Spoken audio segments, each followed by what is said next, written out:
So here I am, just sitting around, working on something I've wanted to do for a long time, and finish building the new Ultra Dragon set from Ninjago Legacy. And I take a break and decide to go and check Twitter. Then I see something that I didn't even realize would really tick me off. EA Star Wars. We've temporarily turned off all AI and capital supremacy to prevent the crashing issue. We've also reduced the hero count per side to 2. We'll also be releasing a hotfix next week to address some known issues. Stay tuned for details.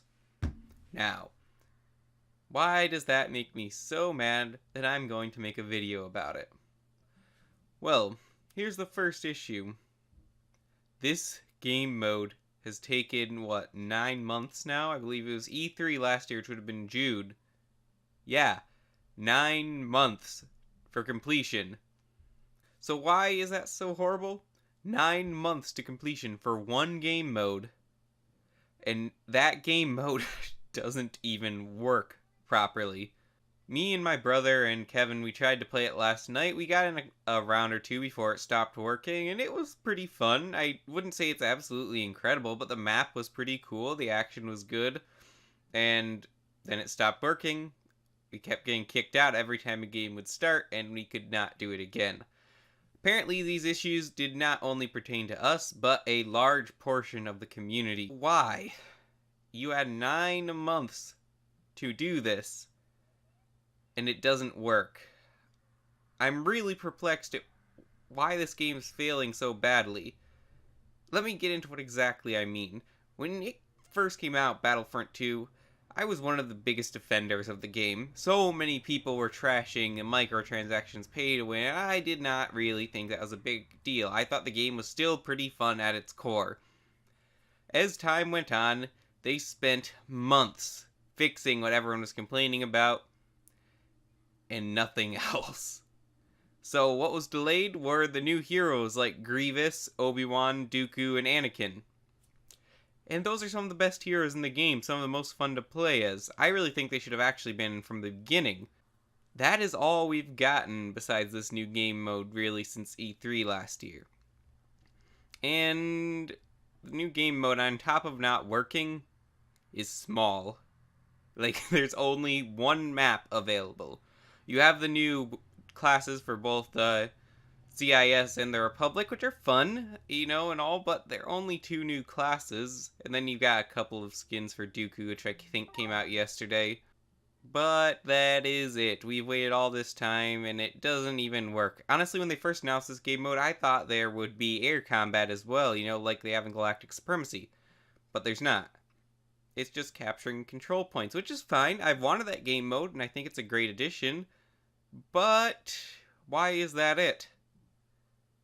Why is there not multiple eras, or at least multiple maps? There's one map for this game mode that has taken, I assume, more than 9 months to develop. It's just infuriating because, as of now, Star Wars Battlefront 2 lacks a ton of content that it should have. One of the biggest things, besides the lack of game modes and maps, no private rooms still. Battlefront 2015 has this, and I know they could do it, but we don't have it, which means on PC especially, we're stuck waiting forever with the horrible matchmaking system in the game trying to find a game, and I can't even play against my friends if I wanted to. What makes Battlefront 2005 so great is that you can play against your friends in all these really cool, crazy battles, and then you can add mods and do all this cool stuff, and I like the engine for Battlefront 2 EA way better than 2005. I'm way more comfortable with it. But I can't use it how I want. I can't even choose what maps I play as in multiplayer. I can't choose which side I'm playing as. Starfighter mode doesn't have near enough game modes, and I've gotten really bored with that despite really loving the controls for Starfighters. The Resistance and the First Order don't even have bomber classes, which I do not understand. Not to mention the skins. There's barely any skins for all of these characters. There's a ton for the clones now, but you got the Rebels and the Resistance and the Stormtroopers and the droids, and you've hardly got anything. I'm not a huge fan of the Rainbow Troopers since they added, the Clone Wars skins for all the clones. But one thing I really have wanted is being able to play as a male character in all the other classes. That's something annoyed me back 2005, is I really think you should be able to choose either a gender for any class so you can make it more your character. Again, 2015 did this, and I don't understand why it didn't come to Battlefront 2. They've gotten a couple cool skins. I like some of the aliens they've added, but it's been so slow, and these are just skins. Look at something like Overwatch, where they just added a new hero, and what, he's already got like at least a dozen skins. And some of the heroes don't even have two. Like, Maul doesn't have any skins at all on his, and they could easily do something like a Clone Wars Maul skin with their robotic legs. That'd be so cool. And I can't imagine it should be that hard to do. They don't have to change anything mechanically, it's just a skin. What is up with this game? It is so lacking in content, and it makes it so infuriating to play, because when you get in, you're like, well, okay, I can't find a match, I can't play with my friends, there's not much new content to explore. Why is this game incomplete? Because it had so much potential, and they just seem to have utterly trashed it since the game came out.